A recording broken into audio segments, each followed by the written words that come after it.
Boa noite a todos. Que a paz de Jesus continue nos nossos corações.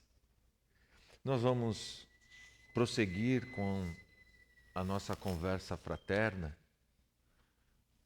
o nosso estudo do livro A Gênese. Acho que estamos... Está funcionando o microfone? Tá?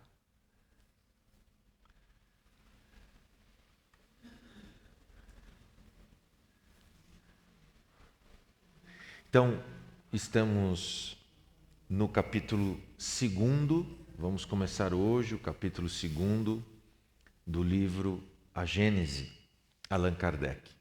E o título do capítulo, Deus. A existência de Deus, os subitens. A existência de Deus, a natureza divina, a providência e a visão de Deus. Então, falar de Deus pode ser um assunto muito fácil e o mais difícil. Como assim? Porque a gente poderia dizer assim, muito bem, Deus é a inteligência suprema, a causa primária de todas as coisas. Uma boa noite a todos, tenham uma ótima semana, até semana que vem. Porque o que nós vamos dizer? O que é a inteligência suprema? O que é a causa primária de todas as coisas? Percebem?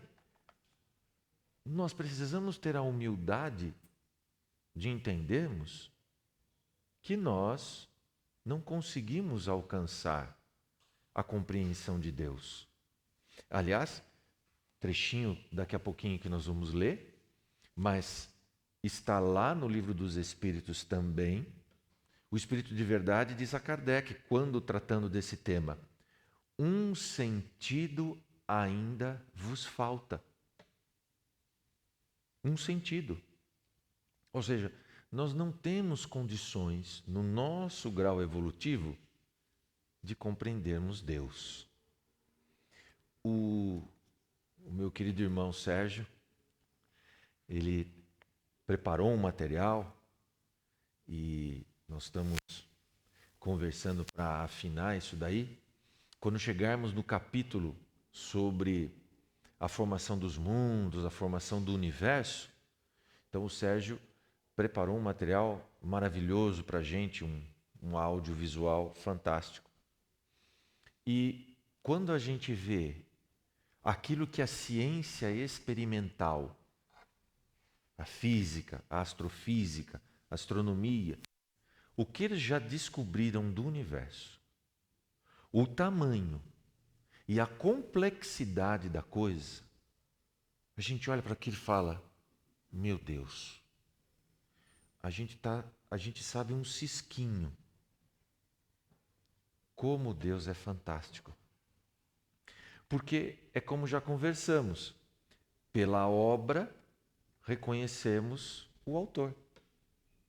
Então, se nós olharmos para a complexidade do funcionamento do universo, desde as partículas subatômicas até os aglomerados de galáxias, desde o ser mais simples, unicelular, que o seu núcleo nem é organizado ainda, uma célula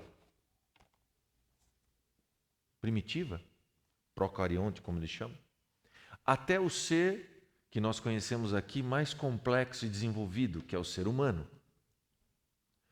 Tudo se encadeia de uma maneira perfeita e infalível há bilhões de anos.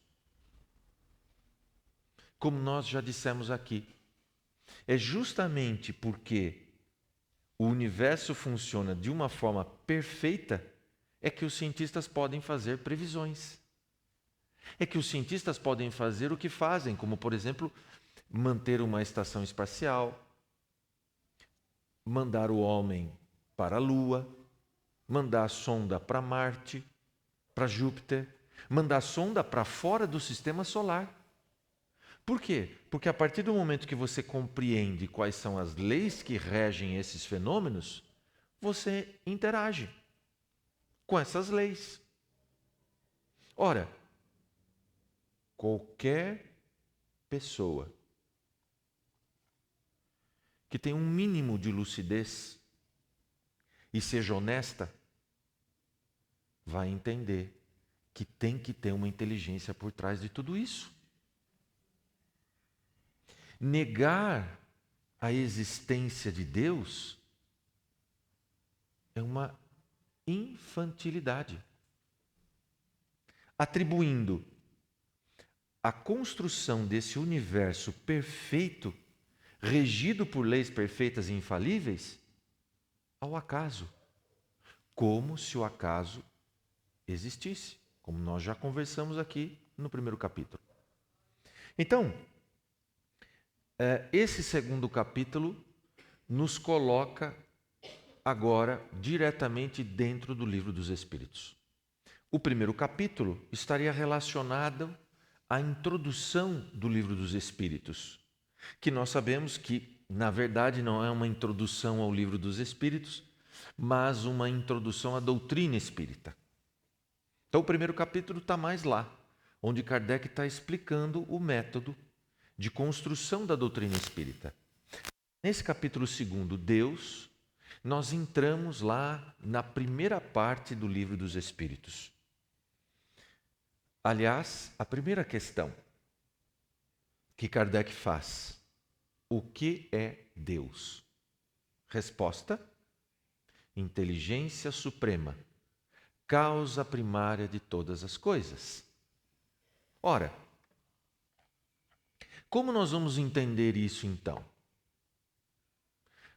Qual o impacto disso para o nosso entendimento da nossa vida cotidiana?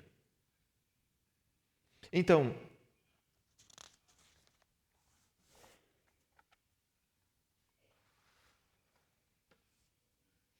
não é dado ao homem, estou no item 8 desse capítulo, não é dado ao homem sondar a natureza íntima de Deus.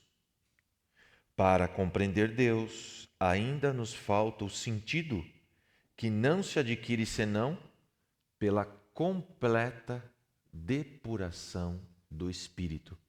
Então, quando é que nós vamos compreender Deus? Quando é que nós vamos ter uma relação direta, nós? Porque Ele tem conosco o tempo todo. Nós já vamos ver isso daqui a pouquinho, quando nós virmos a providência divina. Mas nós, em reconhecê-lo, em percebê-lo, em interagirmos conscientemente com Ele, quando nos tornarmos espíritos puros. Em breve. Em breve. Nem tão perto, nem tão longe, porque afinal de contas temos a eternidade. Então, o que são alguns milhões de anos para a eternidade? Nada. Então, os espíritos superiores, eles compreendem e interagem direta e conscientemente com Deus. Exemplo, Jesus. Por isso que ele dizia: eu e o Pai somos um. Então, tranquilo. Agora, no nosso estágio evolutivo, isso é impossível. Seria como um aluno do pré-primário querer entender um conteúdo de matemática avançada lá do curso de doutorado em matemática. Ele não sabe soma. Como é que ele vai saber cálculo integral, limites, derivadas? Não dá. Então é o nosso caso. E aí nós entendemos o porquê da resistência em admitir o óbvio, a existência de Deus. O meu orgulho. Como assim existe algo que a minha compreensão não aceita? Eu não acredito, porque eu sou o máximo. Portanto, se a minha compreensão, se a minha inteligência não alcança, é porque não existe. Ou seja, é simples e puro orgulho. É o orgulho que me impede de admitir a existência de Deus. E qual é a orientação dos grandes mestres? Desde a antiguidade, milênios antes de Cristo. Quanto mais imaturo o espírito, mais orgulhoso. Quanto mais infantil o espírito, mais orgulhoso ele é. Quanto mais o espírito amadurece, mais ele vai se libertando desse orgulho e admitindo que o nível de compreensão dele, espírito que vive nesse planeta, perto da realidade, é nada. Oi? As pessoas puras. O que seria a pureza, né? Quando nós falamos pureza, nós nos referimos à questão moral, né? Via de regra. Pessoa pura no sentido moral. As pessoas puras diz que elas têm uma compreensão natural de Deus. Jesus dizia: obrigado, Pai, por esconder dos sábios essas verdades e revelar aos simples e humildes. Sábios eram os sábios do templo, os sacerdotes. Então, no interior diz que, o pessoal do campo diz que Deus esconde a sua sabedoria na simplicidade para que os orgulhosos não possam descobri-la. Então, uma maneira bonita de dizer que eu preciso me abandonar, eu preciso me libertar do meu orgulho para conseguir começar a sentir a presença de Deus.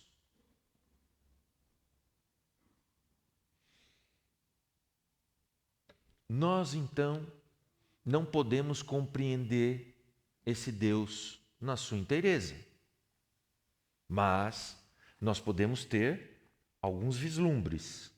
Então, a primeira definição que nós temos: Deus é a causa primária de todas as coisas, a inteligência suprema. Muito bem. E quais seriam os atributos dessa inteligência?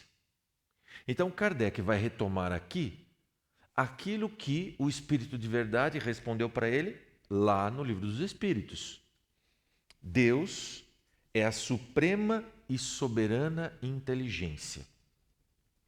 Deus é eterno. Deus é imutável.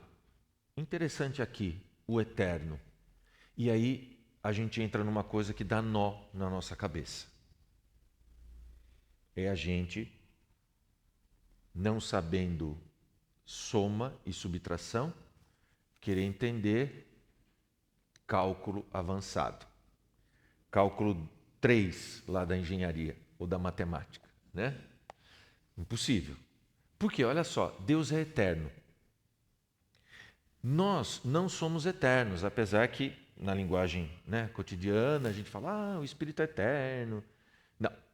Se nós tivermos aqui um rigor conceitual, nós somos imortais. Ou seja, nunca deixaremos de existir. Nós existiremos para sempre. Mas nós tivemos um começo. Nós fomos criados simples e ignorantes. Fomos colocados lá no ponto zero da nossa jornada evolutiva. E aí estamos aqui, evoluindo, avançando, até nos tornarmos espíritos puros. Muito bem. Nós tivemos um começo, mas não teremos um fim. Isso a gente entende. Agora, olha o que dá nó na cabeça. O que significa ser eterno? E por isso só Deus é eterno. Eterno significa que não tem fim, ok? Mas não teve começo. Existiu de todo sempre. Acabou. Como é que a gente entende isso? Uma coisa que não teve um começo. Uma coisa que não tem fim já é complicado para a gente, né? Na verdade, a gente não consegue entender muito isso. Como assim não tem fim? Mas tudo bem, a gente deixa passar. Agora, não teve começo? Deus existiu de todo sempre? Não conseguimos pensar isso. E aí entra o orgulho. Se eu não consigo pensar, não existe. Simples assim. Mas o que derruba o nosso orgulho é que a obra revela o autor. Pelo estudo dos efeitos, eu remonto a causa. Eu não preciso ter o contato direto com a causa. Eu consigo conhecê-la a partir dos efeitos. Nós não conhecemos o Leonardo da Vinci, pelo menos dessa encarnação. Mas, se nós olharmos as suas obras, nós vamos saber que ele é um gênio. Um gênio fantástico, um dos maiores que já teve aqui. Não precisamos conhecer ele para saber.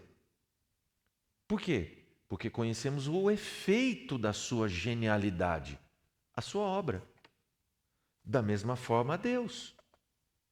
Nós conhecemos o efeito dessa inteligência suprema, dessa causa primária, o universo, a vida. Muito bem. Então, Deus é eterno, é imutável, é imaterial, é todo-poderoso. E daqui a pouquinho nós vamos discutir, mas se é todo-poderoso, por que ele permite que exista o mal? É o paradoxo de Epicuro. Deus é soberanamente justo e bom. Deus é infinitamente perfeito. Deus é único. E aí nós começamos a pensar, por que esses atributos são importantes? E aqui nós temos um método de estudo. Todas as vezes que nós tivermos uma dúvida sobre algum conceito dentro da doutrina espírita, a gente tem um método infalível. Basta a gente voltar no conceito de Deus e nos seus atributos. E o conceito de Deus e os seus atributos irão nos revelar se o nosso raciocínio está indo pelo caminho certo ou errado. Por exemplo, se Deus é perfeito, se Deus é infinitamente ou perfeitamente bom e justo, tudo o que acontece tem um fim providencial. Aos nossos olhos, aquilo que nos aconteceu foi uma tragédia, foi um mal.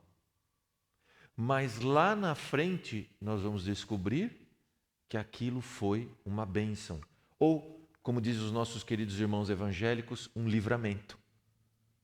Quantos livramentos a gente já teve? Os sábios antigos diziam, graças a Deus, Deus não faz o que a gente quer. Porque se somos crianças espirituais, os nossos desejos não devem ser boas escolhas, né? Nós não temos maturidade para isso. Então, toda vez que nós temos uma dúvida, basta recorrermos ao conceito de Deus e aos seus atributos. Com isso, nós vamos entrar num assunto de muita importância, que é a providência divina. E aí? Qual é o grande problema que nós temos aqui? Muitas vezes, como a doutrina espírita coloca que a fé tem que estar embasada na razão, como nós inclusive falamos sobre isso no final do nosso encontro semana passada, que o universo funciona através de leis. E que uma dessas leis é a lei de ação e reação. Terceira lei de Newton. No popular, lei da semeadura. Aquilo que eu semear, eu vou colher. Isso faz com que muitas pessoas, muitos espíritas, confundam o conceito de Deus, imaginando o Deus de um movimento que surgiu lá no século XVIII, no Iluminismo, um movimento cultural, filosófico, político, que revolucionou o mundo ocidental e que construiu o que a gente chama de civilização, de modernidade. Esse conceito, essa religiosidade dizia o seguinte, o deísmo. Então a gente tem uma metáfora que ajuda a gente a entender o que é o deísmo. É o Deus relojoeiro. O que significa isso? O que o relojoeiro faz, né? Ele vai e constrói o relógio, certo? Construiu, montou o relógio. Beleza. Colocou o relógio funcionando. E aí? O que ele faz? Faz mais nada, certo? Pendura o relógio na parede e a gente fica admirando a nossa obra. O relógio está andando sozinho, ninguém está fazendo nada, certo? A hora que acaba a bateria, a gente vai lá, troca a bateria e continua. Então Deus teria feito o universo, montou as leis, colocou o universo em funcionamento, apertou lá o play, o universo entrou em funcionamento, a partir de lá ele fica lá no seu resort, né? Vendo, assistindo o universo. Já vi muito espírita falar que Deus não vai te ajudar, que Deus não vai intervir. Você errou, você vai ter que sofrer. Caramba! Meu Deus! Não leu Kardec? Não leu o Livro dos Espíritos? Quer ver? Questão 963 do Livro dos Espíritos. Kardec pergunta: Deus se ocupa pessoalmente de cada homem? Não é ele demasiadamente grande e nós muito pequenos para que cada indivíduo em particular tenha aos seus olhos alguma importância? Deus se ocupa. Desculpa, a resposta. Deus se ocupa de todos os seres que criou, por menores que sejam. Nada é demasiado pequeno para a sua bondade. A lei de ação e reação existe, mas a lei da misericórdia divina está acima desta lei.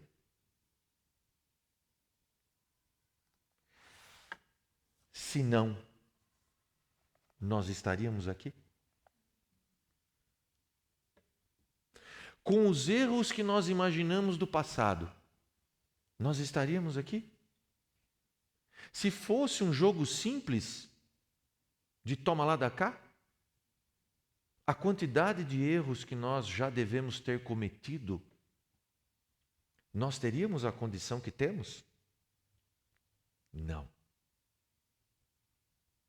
Então, sim, existe uma lei de causa e efeito, mas novas causas provocam novos efeitos.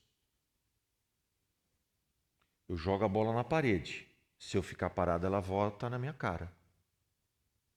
Se eu colocar uma nova causa nesse sistema, qual? Me desviar, a bola não pega mais em mim. Então, qual é o grande problema? Nós acreditamos num Deus feito à nossa imagem e semelhança. Mas a realidade é o contrário. Nós é que somos feitos à imagem e semelhança de Deus. Como nós somos vingativos, nós acreditamos que Deus é igual. Como nós somos egoístas, a gente acha que Deus é igual. Ah, olha, eu já falei com ele, viu? Ah, não, já cansei. Ah, eu não vou insistir. Ah, não vou gastar vela boa com defunto ruim, não. Ah, chega, cansei. A gente acha que Deus faz a mesma coisa conosco. Então, eu já fiz a minha lei. Você quis desrespeitar a minha lei? Que se lixe, vai sofrer. Gente, dá para pensar Deus assim? Eu não entendo como é que podem, dentro da doutrina espírita, deixarem de lado a providência divina. Nós temos aqui o subitem desse capítulo que fala de Deus, a providência divina. No Livro dos Espíritos nós temos três momentos em que Kardec vai investir várias questões sobre a providência divina. Vamos lá. De novo vou me referir a um livro, porque de tão famoso ele já virou até filme. Então quem não leu o livro pelo menos viu o filme, Nosso Lar. O André Luiz, segundo o próprio, passou quanto tempo no umbral? 8 minutos? 8 horas? Quanto tempo ele ficou lá? 8 anos? 8 anos. E aí ele conta que chegou um momento que ele não aguentava mais fugir e correr. Ele, como dizem, né, dobrou o joelho e orou a Deus. Aí a gente imagina assim, nossa, né? Que Deus mimado, que Deus orgulhoso, né? Só ajudou a hora que ele colocou o joelho lá no chão e orou para ele, venerou ele. Poxa, parece uma estrela de Hollywood. Porque no momento em que ele começa a oração, vem o clarão de luz, Clarencio, Lisas, e eles socorrem ele tirando de lá. Não foi isso que aconteceu? No minuto exato que ele começou a oração. Aí, quando o André Luiz vai ver as pessoas que oraram por ele, ele vê que a mãe acompanhou ele desde antes da cirurgia. A mãe e os bons espíritos acompanharam ele no umbral. E por que não fizeram nada? Porque ele não permitia. Ele não permitia a conexão. Então não é que Deus não quis ajudá-lo, ele não permitia. No instante em que ele permitiu a ajuda apareceu. Agora pergunto, toda a perturbação do André Luiz tinha passado? Por isso que os espíritos benfeitores apareceram para socorrê-lo? Não, né? Quer dizer que Deus só me socorre a hora que eu me equilibro? Aí não precisa mais, né, gente? Não. Deus nos socorre justamente nos momentos mais difíceis. Mas somos nós que não permitimos a ajuda. O exemplo que normalmente dão. Eu não estudei para a prova. Não prestei atenção na aula. Gazeteei. Aí eu vou orar para Deus e vou tirar 10 na prova? Não, isso não é providência divina. Mas se eu orar, Ele pode me trazer lucidez, calma, para que no momento da prova eu consiga lembrar pelo menos o mínimo que eu sei. E se eu orar, Ele vai me dar forças para que eu possa mudar de atitude e me recuperar na prova de recuperação. Então, sempre, em qualquer situação, Deus vai nos ajudar nessa colheita difícil. Nós jamais seremos abandonados.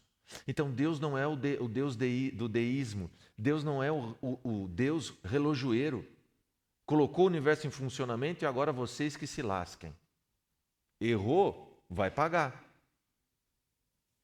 Porque a lei que é superior a todas as leis. Aliás, dizem que todas as leis são desdobramentos desta lei. E esta lei resume todas as outras que regem o universo. A lei do amor. Deus te ama e cuida diretamente de você a todo instante. Quando perguntaram para Jesus sobre isso, Jesus respondeu: se o teu filho te pedir pão, você daria pedra para ele? Jamais, Senhor. Se ele te pedir um peixe, você daria uma serpente? Nunca, Senhor. Então Jesus arrematava: se você que não é perfeito jamais faria isso, como é que Deus, que é perfeito, faria isso conosco? Ah, não quero nem saber. Você errou, agora se lasque aí. Não venha choramingar para mim, não. Não quero nem saber de você. Deus desiste de nós, gente? Nunca. Existe alguma coisa que eu possa fazer que mude o amor que Deus tem por mim? Jamais. Jamais. Uma das coisas mais belas da doutrina espírita, e não é à toa o nome, o Consolador Prometido, é justamente a ideia da providência divina. Nós cometemos equívocos, erros. Nossa, não dá nem para contar. Sim. Mas por isso Deus deixou de nos amar? Não. Nós somos assim. A pessoa pisa na bola com a gente, não quero mais saber desse daí. Deus não. Deus não é feito à nossa imagem e semelhança. Nós é que somos feitos à imagem e semelhança de Deus. Diga. Isso. Para tentar entender, a gente humaniza. Muito bem, Aninha. Eu sempre cito aqui, o Voltaire, que foi um grande filósofo do iluminismo, que acabei de citar. Ele escreve um artigo no qual ele dizia que ele não acreditava em Deus. Então, a loja maçônica de Paris, na época uma das mais importantes, chamou o Voltaire para dar uma palestra. Como assim? É um grande filósofo que está afirmando isso. E o Voltaire começa a palestra dele lá na loja maçônica dizendo: é lógico que eu não acredito em Deus. E todo mundo ficou chocado. No Deus que os homens fizeram. Mas é lógico que eu acredito em Deus, o Deus que fez os homens.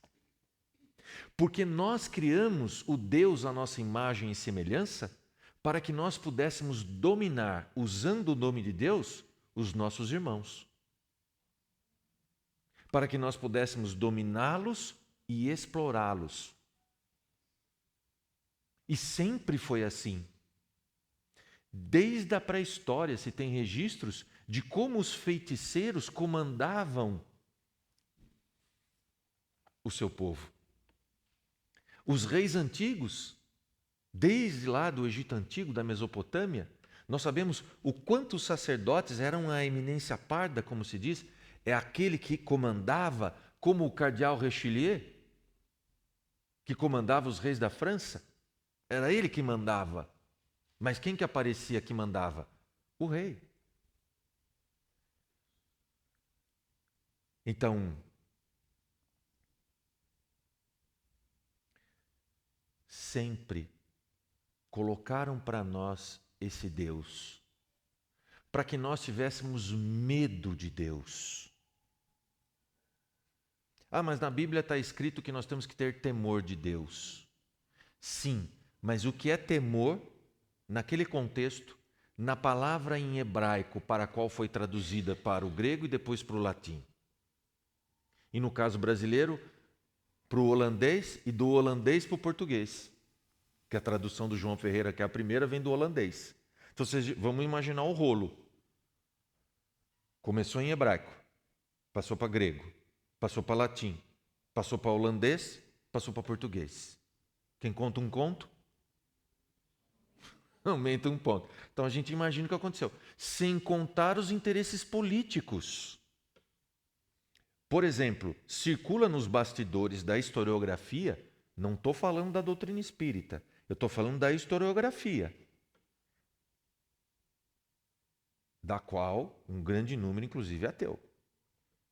E isso é um boato, a gente não sabe, mas faz sentido. Que a imperatriz do Império Romano, na época Império Bizantino, que era o Império Romano do Oriente, a Teodósia, pressionou o imperador Teodósio que tirasse dos textos as referências que tivessem à reencarnação. Qual o argumento dela?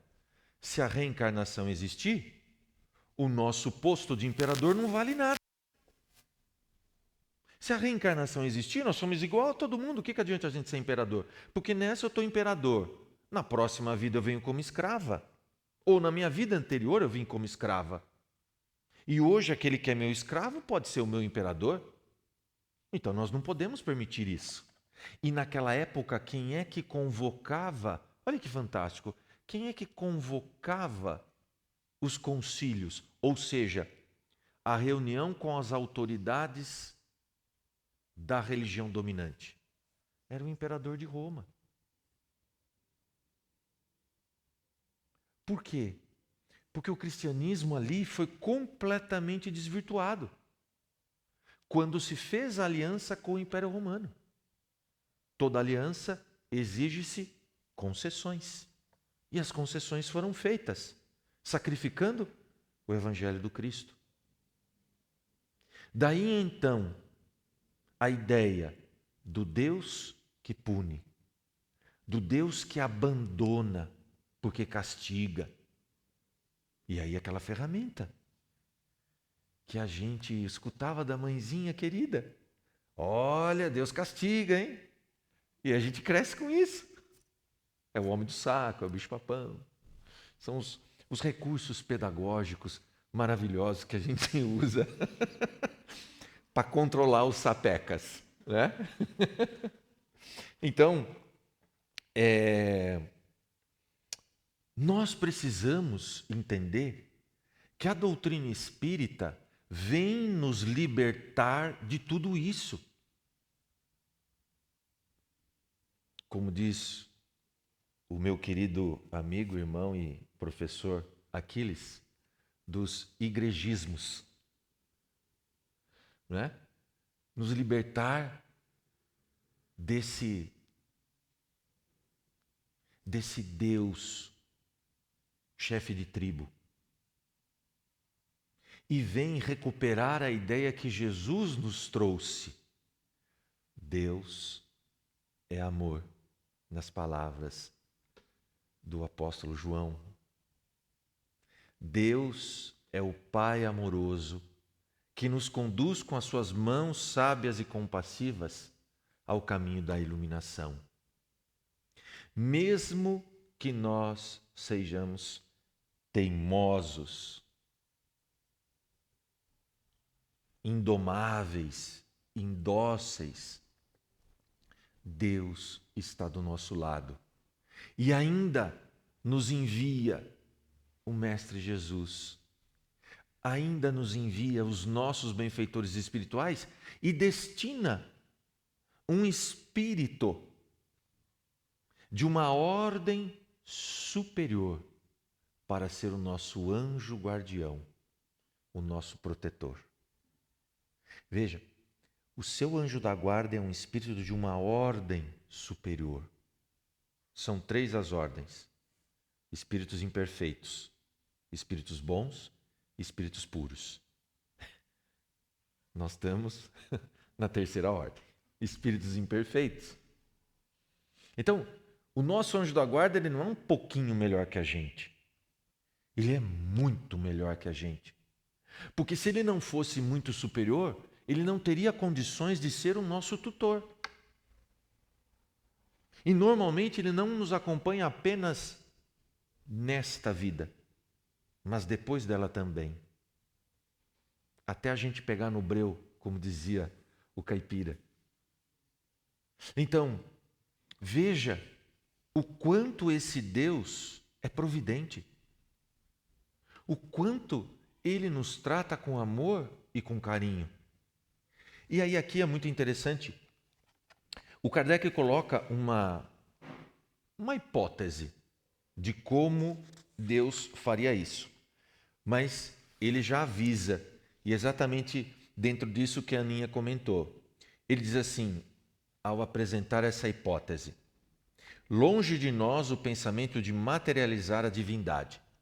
A imagem de um fluido universal não é evidentemente senão uma comparação apenas adequada a dar uma ideia mais justa de Deus. Então Kardec diz o seguinte, olha, o universo está imerso na vibração de Deus.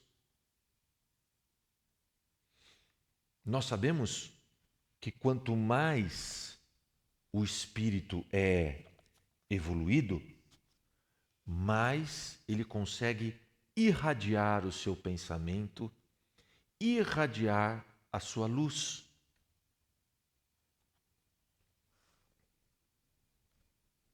Hoje eu estou citando os meus professores queridos. Citei o Aquiles, agora vou citar o seu Segura. E tem a Leonor aqui que está presente, que é a minha professora. Então, o seu Segura conta, né? Olha, você tem uma comunicação do Dr. Bezerra de Menezes em 2 centros, em 2 reuniões, no mesmo instante. Como que isso é possível? Simples. Ele irradia o pensamento dele, que é captado por 2 médiuns em lugares diferentes. E aí nós entendemos como a gente não enxerga nada. Porque isso, como assim? Então, se o Bezerra de Menezes tem essa capacidade, vamos imaginar qual é a capacidade de Jesus, o governador do Alpe. Imagina o pensamento, o amor dele irradiando. Envolve todo o planeta. Agora, se Jesus é assim, como é que é Deus? Então, essa é a metáfora que Kardec nos propõe. Para começarmos a entender a providência divina, estamos imersos na vibração de Deus. Por isso que Ele cuida diretamente de cada um de nós. E o Kardec foi específico. A gente não é tão pequenininho. Deve ter um monte de signatários. Não. O texto é claro. Deus cuida diretamente de cada ser que criou. Então, diz o próprio Espírito de Verdade, quanto sofrimento nós evitaríamos se nós tivéssemos consciência da providência divina. Quanta dor nós evitaríamos se nós permitíssemos que esta providência divina nos conduzisse. O André Luiz demorou 8 anos para fazer isso. Mas no segundo que ele se concentrou para fazer uma oração, que ele pediu socorro, o socorro veio na mesma hora. Há um vídeo que circula na internet, não, né? Tem milhões dele, graças a Deus. Um vídeo do Divaldo, em que ele diz, né, que sobre a providência divina. Ele diz, quantas vezes eu estava numa situação difícil E eu simplesmente com o coração ergui as mãos, o olhar para o céu e disse: Senhor, socorro. E ele diz: e o socorro veio imediatamente. Porque Deus está ao nosso lado o tempo todo. E Kardec dá uma outra metáfora maravilhosa para entendermos isso. É impressionante a genialidade didática do Kardec. Então ele diz assim, olha, imagina que estamos numa planície, em volta montanhas gigantescas. Então nós estamos aqui no vale.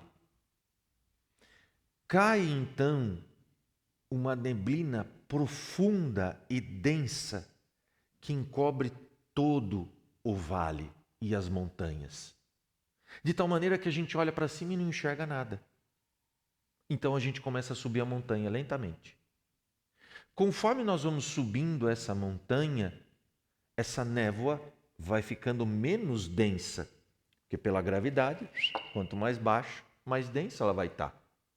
Então, vai subindo, vai ficando menos denso, a gente começa a enxergar os primeiros raios de sol, nós continuamos subindo até que a gente chega no topo da montanha. E aí nós já estamos acima da névoa. E aí a gente enxerga o sol claramente. Não é isso, gente? Sim?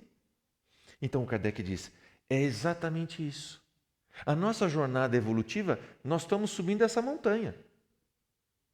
Então, no ponto da montanha que nós estamos, é só névoa. Nós não conseguimos enxergar Deus. Nós não conseguimos sentir os raios solares nos aquecer. Mas conforme nós fomos evoluindo, vão aparecendo os primeiros raios. E a hora que nós chegarmos no topo da montanha, que é a conclusão da nossa jornada evolutiva, nós veremos e sentiremos Deus claramente.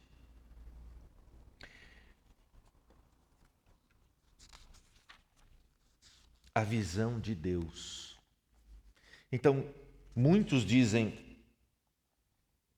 eu não vejo Deus, então Deus não existe. Eu também não vejo a eletricidade, mas se eu tocar o dedo lá, eu vou tomar um belo de um choquito, não é isso? Mas eu não vejo. Então, o nosso orgulho de novo. Quando nós poderemos ver Deus diretamente? Quando evoluirmos. Porém, a todo instante, Deus nos dá os sinais da sua presença. Mas nós estamos tão perdidos nos nossos interesses egoístas que nós não conseguimos enxergar. Qual é a primeira coisa que os grandes mestres do Oriente fazem com o seu discípulo quando ele faz o treinamento para ouvir a sua voz interior? O que eles dizem? Você precisa serenar a sua mente.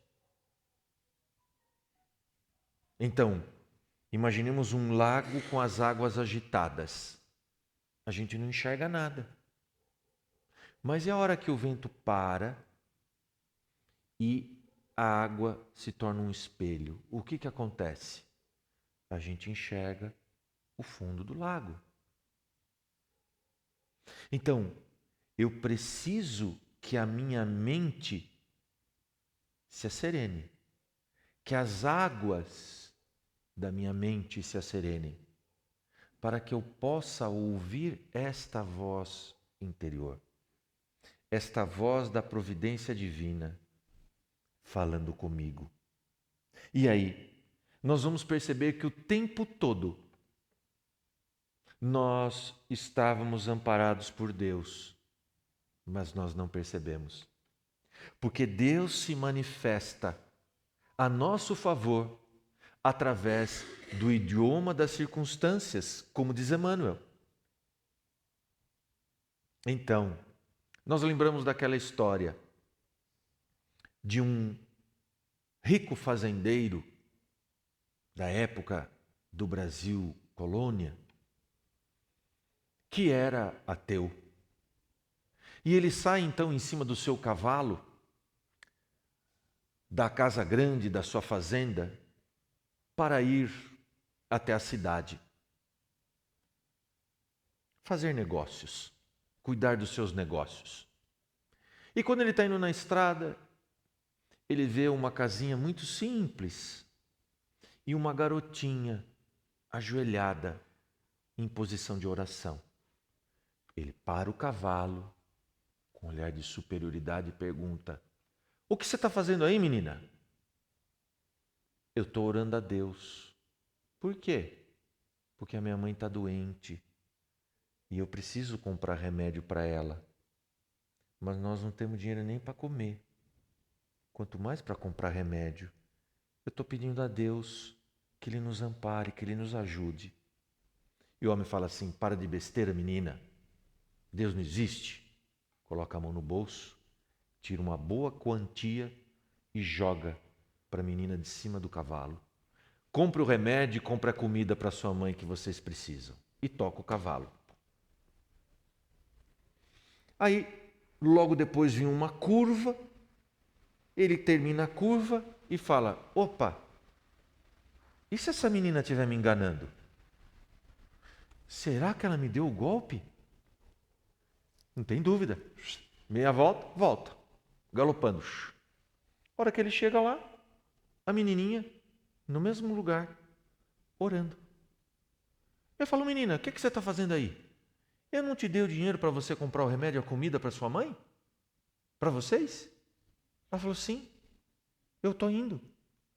Mas antes, eu preciso agradecer a Deus. Como agradecer a Deus, menina, se fui eu que te dei o dinheiro? Então, o Senhor foi um instrumento de Deus para nos socorrer. Muito obrigado, Senhor. Que Deus o abençoe, porque eu também estou orando pelo Senhor.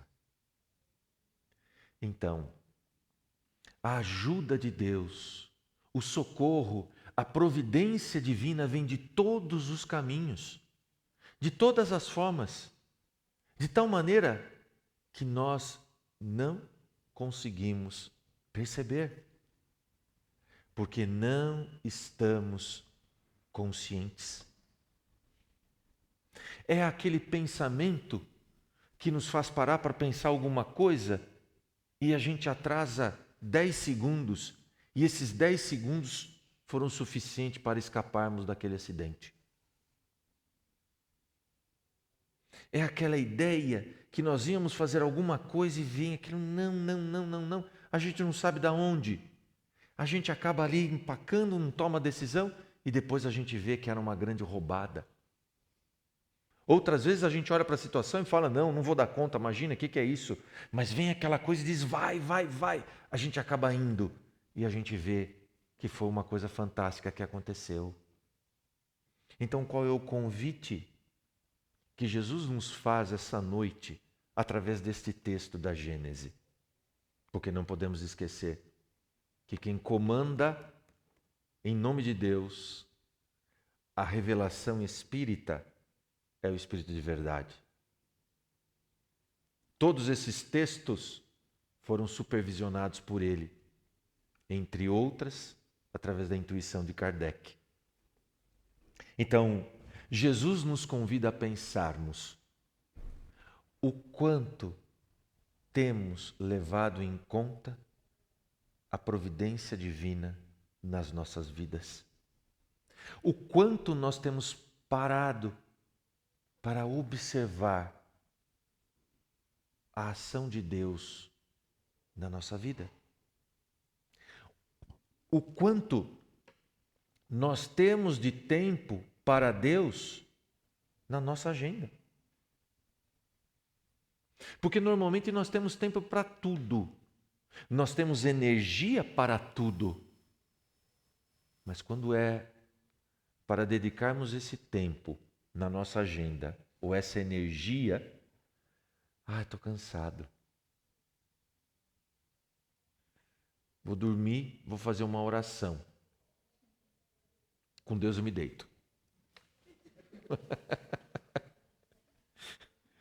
Mas fiquei 3 horas corrido lá no sofá assistindo televisão. Mas na hora de fazer a prece, estou cansado, estou com sono. Então, com Deus eu me deito e está ótimo. Não que a ladainha adiante, né, gente? Não é isso. Mas é a intenção. É naquele instante, eu parei a minha vida para conversar com meu pai. Esse instante é para ele. Esse instante eu vou ler o Evangelho, nem que seja uma página. Tá ótimo. Chico Xavier lia o Evangelho todos os dias, por mais de 50 anos. Leu até morrer. Todos os dias ele lia o Evangelho. Terminava o Evangelho e começava de novo. Terminava... Mas nós, né, gente, como já estamos mais evoluídos, não precisamos, não é verdade? A gente já pratica ele com naturalidade, então a gente não precisa, né? Tadinho do Chico ainda precisava. Só pode ser isso, não é, gente? Então, vamos aceitar o convite que Jesus nos faz esta noite. Vamos retomar a nossa conexão com Deus, a nossa conexão com a providência divina. Vamos buscar sentir o acolhimento dos nossos benfeitores espirituais, do nosso anjo da guarda e modificarmos a nossa perspectiva da vida. Esse desafio pelo qual você está passando é uma oportunidade de você escrever uma nova história para a sua vida. É a oportunidade de você dar um salto de qualidade na sua vida. É a oportunidade de você se conectar com mais profundidade com a providência divina. Então, meus irmãos, que Deus nosso Pai nos proteja e nos guarde na palma da sua mão. Que tenhamos todos uma semana de muita paz, mas de muita conexão com o nosso Pai. Um abraço carinhoso a todos, uma boa noite e até semana que vem, se Deus quiser. Obrigado.